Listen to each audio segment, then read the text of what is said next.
Baik, untuk hari ini kita belajar tentang pengambilan spuntum. Bu Santi akan share screen tentang SOP-nya ya. Kalian kan sudah dapat bukunya untuk panduan skill lab di RPP, di Skalsa. Jadi silahkan nanti dibuka masing-masing juga untuk dipelajari ya. Saat nanti skill lab, jadi semuanya sudah membaca terlebih dahulu di rumah dan belajar. Begitu ya.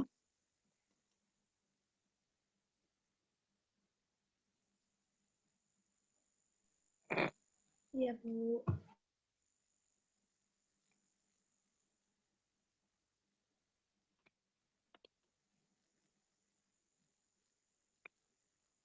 Sebentar, masih loading. Apa sudah terlihat atau belum? Share screen dari Bu Santi? Belum, Bu. Belum, Bu. Masya Allah, Alhamdulillah ada manusia ternyata ya. Ada yang jawab. Alhamdulillah. Bu.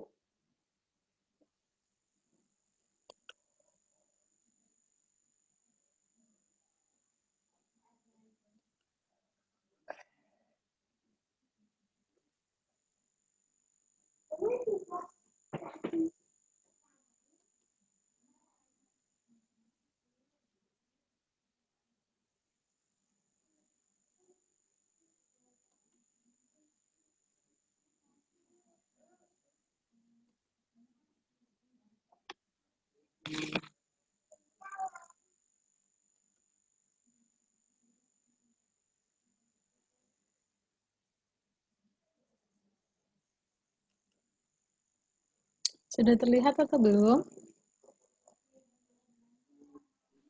Belum, Bu. Belum, Bu. Belum, Bu. Baik. Sebentar, pendataan selalu.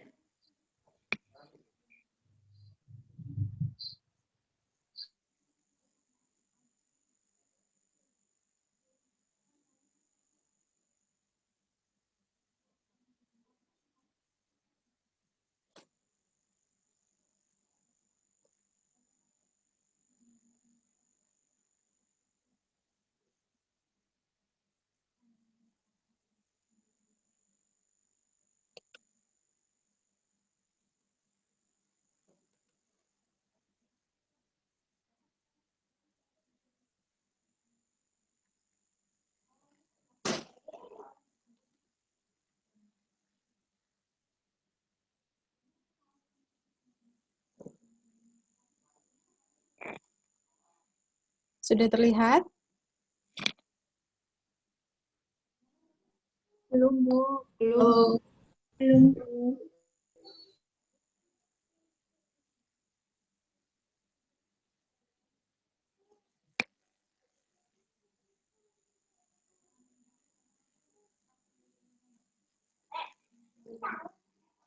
Lama ya?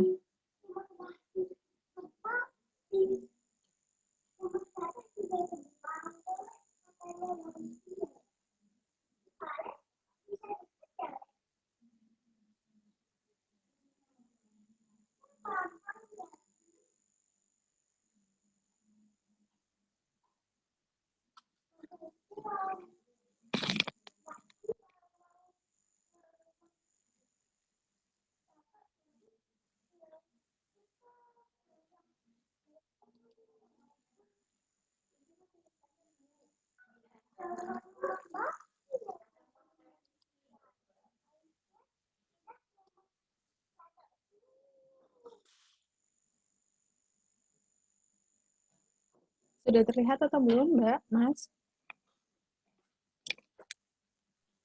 Lagi loading, Bu. Bu.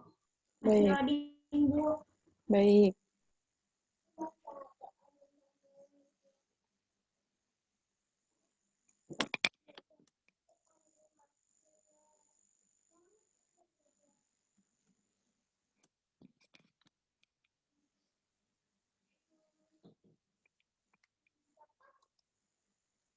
Sudah? Sudah terlihat? Belum, Bu. Masih loading, Bu. Sudah, Bu. Sudah? Sudah, Bu. Oke. Ya, alhamdulillah. Baik, Bu Santi lanjutkan ya. Nah, untuk materi dengan Bu Santi, yaitu pengumpulan sputum untuk pemeriksaan, di sini tujuannya adalah pengambilan sputum dilakukan pada pasien yang mengalami infeksi atau peradangan pada saluran pernafasan untuk menentukan jenis mikroorganisme penyebab infeksi dan tes sensitivitas terhadap obat. Ya. Kemudian sputum yang diambil dari pasien tidak boleh bercampur dengan ludah, dan sputum yang akan diperiksa haruslah dahak atau sputum segar, kental, berwarna atau berdarah. Ya. Kemudian pengambilan sputum biasanya dilakukan untuk pemeriksaan diagnostik meliputi pemeriksaan basil tahan asam, kemudian pemeriksaan sitologi, pemeriksaan kultur dan sensitivitas, kemudian pemeriksaan Gram-Stein atau bakteri gram negatif atau positif. Nah, tujuan tindakannya untuk mendapatkan spesimen sputum atau dahak yang akan digunakan dalam pemeriksaan diagnostik. Terus kemudian alat dan bahan yang harus disediakan apa saja? Teman-teman ini belum pernah ke lab ya? Ke lab di Harbang? Belum pernah? Belum, Bu. Belum, Bu. Belum, Bu. Besok setelah ini, setelah pertemuan 18, pertemuan 19 itu kita tatap muka langsung untuk lab secara offline ya. Nanti Bu Santi tunjukkan alat dan bahannya itu seperti apa. Nah, di sini untuk sputum yang pertama adalah bengkok. Pasti tanya nih, harusnya ya, bengkok. Bengkok kok alat, Bu? Memang bengkok itu seperti apa? Nah, bengkok itu adalah pialang ginjal.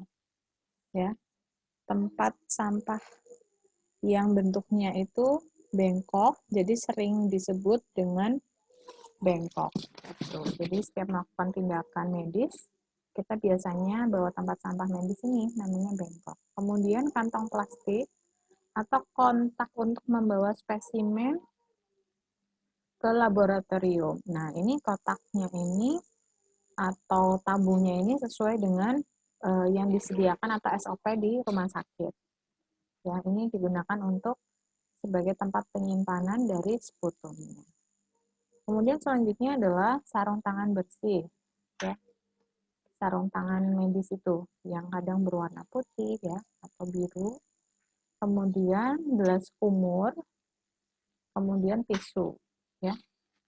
Selanjutnya adalah pot spuntum yang sudah diberi label. Nah, pot spuntum itu biasanya kalau di rumah sakit itu bentuknya seperti apa ya? Cangkir stainless, tetapi ada tutupnya. Seperti itu. Jadi cangkir dan tutupnya itu sudah jadi satu. Nah, pada saat berdahak itu ya, batuk berdahak, itu batuknya di cangkir itu, kemudian langsung ditutup. Yang keenam, perlak dan pengalas. Nah, perlak dan pengalas ini untuk menjaga kebersihan pasien juga pada saat tindakan, supaya pasien tidak kotor dan tetap bersih. Kemudian ini instrumen penilaian pengambilan sputum untuk pemeriksaan. Nah, jadi kalau dalam penilaian itu pada saat kita nanti latihan skill lab, mahasiswa semuanya harus sudah membawa buku skill lab-nya ya. Kan itu ada bagian 1 dan bagian 2. Jadi silakan nanti setiap mahasiswa sudah di-print bukunya. Silakan print masing-masing. Jadi pada saat nanti belajar di lab, sambil menyimak di buku. Nah, nanti kalau sudah menyimak, dosen sudah membantu menunjukkan bagaimana teknik tindakannya, biasanya nanti akan diadakan evaluasi. Nah, nanti di evaluasi itu juga akan dinilai. Di sini, di instrumennya, itu di atas ditulis identitas mahasiswa, ada nama mahasiswa, kemudian NIM, semester, dan kelas. Kemudian di situ ada aspek yang dinilai, kemudian ada nilai. Nah, di sini teman-teman dilihat untuk nilainya, ini ada nilai 0, nilai 1, dan nilai 2. Terlihat ya? Nilai 0, 1, dan 2 ini ada artinya masing-masing.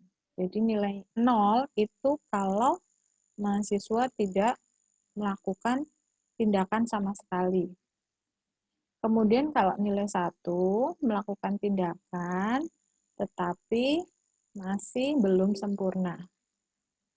Kemudian nilai 2 itu bila mahasiswa melakukan tindakan dan sempurna seperti seperti checklist penilaian ini atau tools penilaian ini. Begitu ya. Kemudian pada setiap melakukan skill lab itu ada 3 tahap. Seperti yang dilihat di sini, ada yang pertama adalah fase orientasi, kemudian fase kerja, yang ketiga adalah fase terminasi. Kita belajar dari yang pertama dulu, ya. Fase orientasi.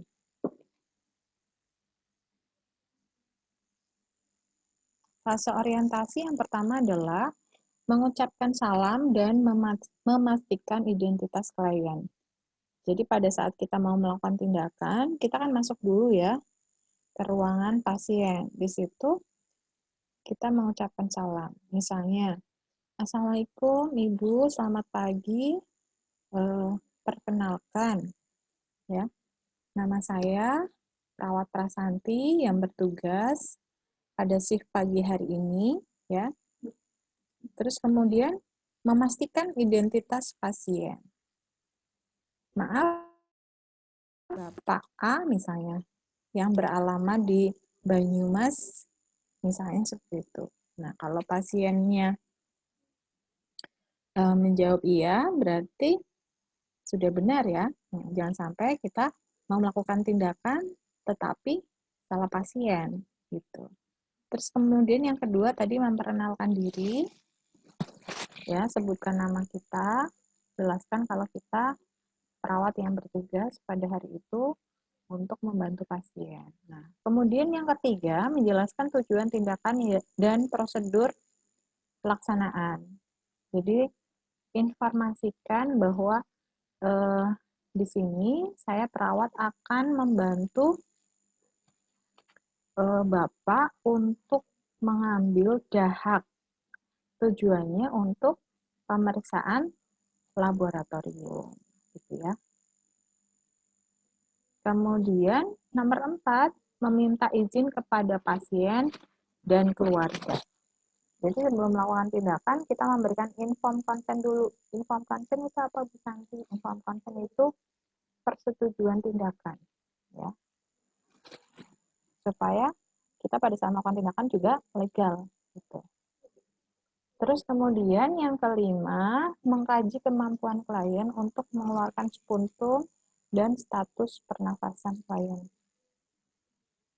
Ya.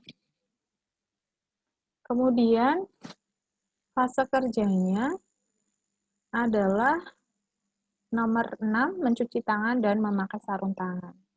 Nah, kalau misalnya di ruangan pasien tidak ada wastafel untuk cuci tangan perawat, biasanya itu di ruangan perawat ada. Ya, berarti cuci tangannya di ruangan perawat sebelum berangkat menuju ke ruangan pasien. Terus kemudian di ruangan pasien kita pakai sarung tangan. Terus yang ketujuh, memasang perlak pengalas. Nah, perlak pengalasnya ini dipasang di mana? Karena kita mau mengambil spuntum, berarti perlak pengalasnya itu ditaruh di dada klien, ya, untuk menjaga kebersihan klien. Yang nomor 8, memberikan kesempatan klien untuk berkumur. Jadi berikan kalau pasien punya botol minuman atau minuman, silakan minta pasien untuk berkumur. Kemudian nomor 9, memberikan pot spuntum steril dan memberitahukan agar klien tidak menyentuh bagian dalam. Ya. Nomor 10, menganjurkan klien untuk melakukan batuk efektif dengan cara menarik nafas dalam 3 kali, lalu membatukkan spuntum, bukan air ludah ya, langsung dimasukkan ke dalam spuntum pot. Jadi tadi diberikan dulu spuntum potnya, terus minta pasien tarik nafas 3 kali. Ya. Dicoba, nafas coba 3 kali. Nah, nafas panjang, baru dibatukan. Gitu. Sampai dengan spuntumnya keluar. Bukan air ludahnya ya yang keluar ya. Terus yang nomor 11, mengulangi tindakan nomor 10 sampai spuntum itu terkumpul kurang lebih 5 ml. Ya, jadi cukup banyak. Kemudian menganjurkan klien untuk berkumur dan berikan tisu pada saat setelah selesai. Ya. Nomor 13, merapikan klien dan membereskan peralatan. Merapikan klien tadi kan sudah diberikan perlak pengalas. Jadi diambil dulu perlak pengalasnya, dirapikan kembali. Kemudian nomor 14, melepaskan sarung tangan dan buang dalam bengkok. Nomor 15, mencuci tangan. Nah, kalau misalnya tempat cuci tangannya tadi yang bisa dibilang di ruangan pasien tidak ada, adanya di ruangan perawat, berarti nanti lepas sarung tangan dan cuci tangannya di ruangan perawat ya. Kemudian fase terminasi yaitu melakukan evaluasi tindakan. Ya. Evaluasi tindakan dicek dulu apakah spuntumnya itu sudah terkumpul kurang lebih 5 ml sesuai dengan kebutuhan untuk pemeriksaan lab. Ya, kemudian menyampaikan rencana tindak lanjut. Jadi misalnya nih setelah ini ada kegiatan lain dengan pasien, misalnya Bapak hari ini atau setelah ini saya akan kembali ke sini untuk memberikan obat untuk Bapak, misalnya seperti itu. Ya. Nomor 18, berpamitan dengan klien dan berterima kasih atas kerjasamanya. Contohnya bagaimana? Pak, terima kasih. Ini tindakannya untuk mengambil dahak atau spuntum sudah selesai. Terima kasih atas kerjasamanya ya, Pak. Seperti itu contohnya. Nomor 19, mendokumentasikan tindakan dalam lembar catatan keperawatan. Nah, kalau anak zaman now mendokumentasikan kan biasanya dalam bentuk foto dan video ya. Nah, ini kita perawat kalau di rumah sakit, mendokumentasikannya itu dalam bentuk catatan keperawatan di rekam medis pasien ya. Terus kemudian nomor 20 yang terakhir mengirimkan bahan pemeriksaan spuntum bersama formulir pemeriksaan laboratorium dengan segera. Jadi diberikan ke bagian laboratorium spuntumnya untuk diperiksa. Nah, dari 20 langkah ini nanti nilainya 20 ya, kalikan 40 kalau betul semua dikalikan 100. Kemudian di sini ada ditulis observer atau yang menilai begitu. Nah, itu cara untuk melakukan pengambilan spuntum. Silakan kalau ada yang bertanya. Sudah jelas atau belum?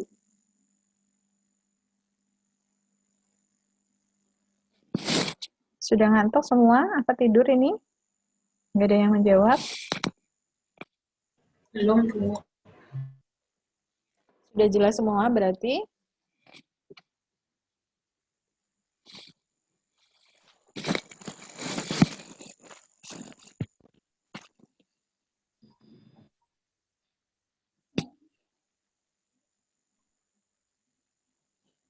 Sudah jelas semua atau ada yang mau bertanya?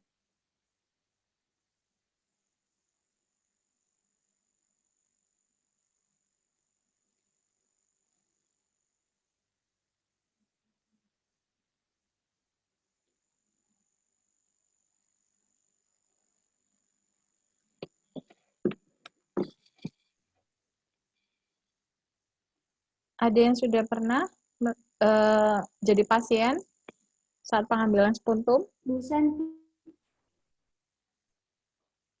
Ya, silakan. Ada yang mau ditanyakan? kalau misalnya kita ngambil sputumnya itu kurang dari 5 mili itu bagaimana ya, Bu? Ya, pertanyaan bagus sekali dari Mbak Yeni Rahayani. Ada yang mau membantu menjawab dari pertanyaan Mbak Yeni sebelum Bu Santi jawab?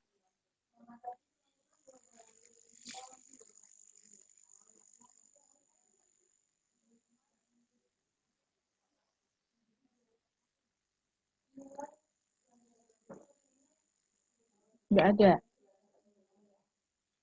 Tidak ada yang mau bantu menjawab. Oke, baik.